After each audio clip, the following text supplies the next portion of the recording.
Bonjour, donc on se retrouve aujourd'hui pour une nouvelle DRJ News qui sera consacrée à la présentation des nouvelles fonctionnalités du prochain Ryzen 7. Alors donc, qu'est-ce qu'il va nous apporter? Donc déjà, je vous invite à aller consulter ici euh, le site sur cette nouveauté. Donc vous avez une vidéo qui vous fait une présentation brève des nouvelles fonctionnalités que je vais vous expliquer maintenant. La première chose, et non pas des moindres, qu'on attendait vraiment sur Ryzen, c'est d'avoir la possibilité de sortir les notes MIDI, de sortir tout ce qui est MIDI vers des contrôleurs, des instruments externes. Donc là, ça sera chose faite, vous aurez un module qui s'appelle External MIDI Instrument, qui permettra donc la sortie MIDI vers vos instruments ou vers vos contrôleurs, et également d'avoir la possibilité de gérer en sortie aussi les contrôles voltage, les CV, les sorties CV également vers ces instruments. Une autre partie très importante sera aussi l'édition audio. Vous aurez la possibilité d'effectuer un découpage automatique de vos échantillons suivant le principe même du recycle, qui vous permet de découper un échantillon en slice, ce qu'on appelle en plusieurs morceaux, qui sont éditables dans un Dr Octorex.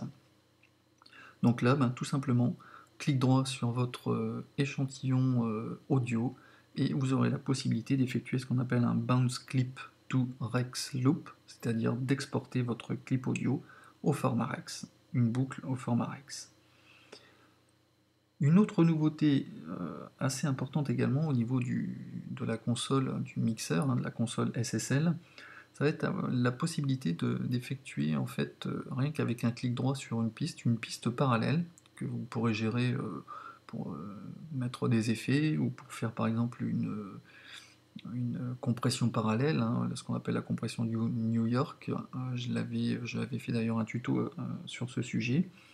Donc ça c'est une fonction assez importante. On aura la possibilité également aussi de sélectionner par exemple plusieurs pistes avec la touche Shift et par exemple tout ce qui concerne les parties rythmiques, et de les grouper rien qu'en un clic. Par exemple aussi, tout ce que vous avez, par exemple des parties voix, vous avez plusieurs parties de voix, et vous sélectionnez toutes les pistes, clic droit et on groupe. Donc là, c'est assez intéressant, c'est un peu suivant le même principe que beaucoup d'autres séquenceurs, notamment Ableton Live, où j'ai déjà montré beaucoup de tutos avec des pratiques justement de la fonction groupe qui est très utile, puisqu'on va pouvoir gérer avec un volume unique l'ensemble des pistes groupées, donc c'est assez sympa, ça a le mérite d'exister. Et une grosse nouveauté qu'on attend vraiment depuis très très longtemps, c'est d'avoir enfin une analyse spectrale de l'EQ en temps réel, avec analyse spectrale, bouger les courbes et faire tout ce qu'on peut faire avec, comme on a l'habitude de faire avec d'autres séquenceurs, là vous pouvez le faire dans Reason en visuel, et ça c'est quand même assez sympathique. Une autre nouveauté également, c'est la banque de refill sera enrichie avec des sons dubstep, metal, vraiment une plus grosse banque. Encore une autre nouveauté sont les formats audio.